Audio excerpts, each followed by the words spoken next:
కడప జిల్లా జమ్మలమడుగులో వాజ్పేయి విగ్రహావిష్కరణ కార్యక్రమం నిర్వహించారు. కార్యక్రమంలో కూటమి నాయకులు, కార్యకర్తలు పాల్గొన్నారు. వాజ్పేయి ప్రేరణను మనం అందరూ కూడా ముందుకు తీసుకువెళ్లాలని నేతలు అన్నారు. జీవితంలో అవినీతి మచ్చలేని వ్యక్తి వాజ్పేయి అని ఈ సందర్భంగా వారు తెలియజేశారు.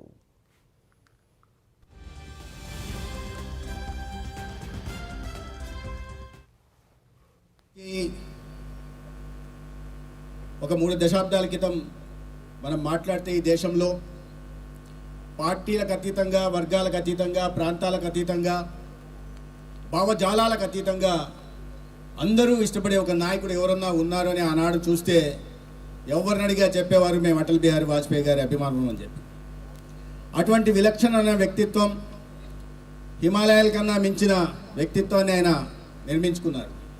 సుదీర్ఘకాలం పాటు పోరాటం కారణంగా ఆయనకి ఆ గుర్తింపు ఆనాడు వచ్చింది. ఒక సాధారణ కుటుంబంలో పుట్టి అసాధారణంగా ఈ దేశానికి ప్రధానమంత్రి అయ్యారు.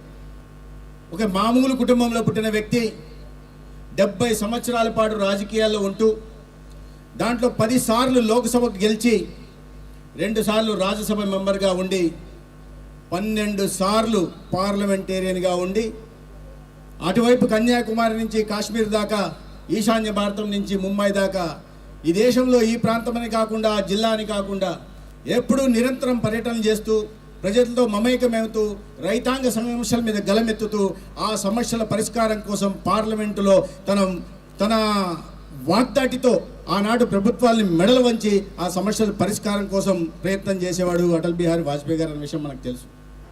అంటే ఇప్పుడుండే ప్రజెంట్ తరానికి కానీ తర్వాత భావి తరాలకు కానీ అటల్ బిహారీ వాజ్పేయి గురించి అంత విస్తృతంగా తెలియపరిచే విధంగా అంటే ఈ కార్యక్రమానికి రూపకల్పన చేసినటువంటి మా కొలీగ్, అంటే 6 సంవత్సరాలు కలిసి మేమిద్దరం శాసనమండలిలో పనిచేశాం.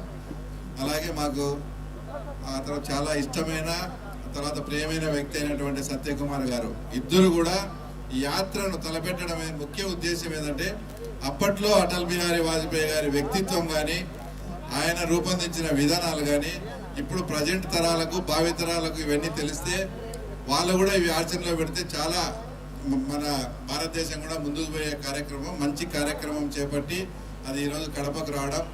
ఈ కార్యక్రమానికి కేంద్ర మంత్రి అయినటువంటి శ్రీనివాస వర్మ గారు కానీ, అలాగే మా ఇన్ఛార్జి మంత్రి అయినటువంటి సవితమ్మ గారు, అలాగే మాకు ఇంకా ఏమని దాని ఆయన అనాలో కూడా మాకు తెలియదు. అంతగా మమ్మల్ని వెన్నంటి మొన్నటి పులివెందుల ఎలక్షన్ కూడా బ్రహ్మాండంగా జరిపి చేసినటువంటి మా ఏమనాలో తెలియదు ఆదినారాయణ రెడ్డలకు, అలాగే ఈ కార్యక్రమానికి విచ్చేసినటువంటి జనసేన తర్వాత మిగతా అందరికీ కూడా స్వాగతం పలుకుతూ, శత జయంతి సందర్భంగా నాకైతే చాలా సంతోషం.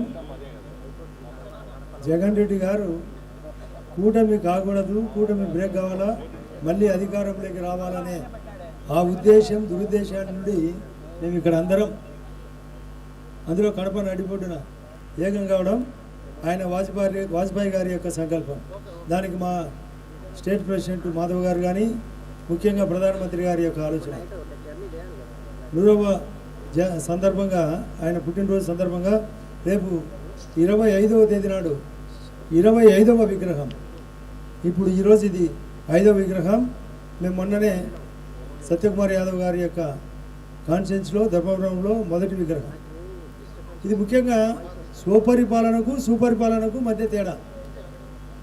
ఈరోజు ఆ రోజు ఎప్పుడో చెప్పేవాళ్ళు పెద్దలు రామరాజ్య పాలన, లేదా మన రాయలసీమలో కృష్ణదేవరాయలు గారి పాలన. అది కాకుండా వివేకానంద స్వామి చెప్పినట్టు పాజిటివ్, ఎప్పుడూ పాజిటివ్ ఆలోచన చేసే వాజ్పేయి గారు పార్టీకి వ్యవస్థాపకుడు కూడా, భారతీయ జనతా పార్టీ.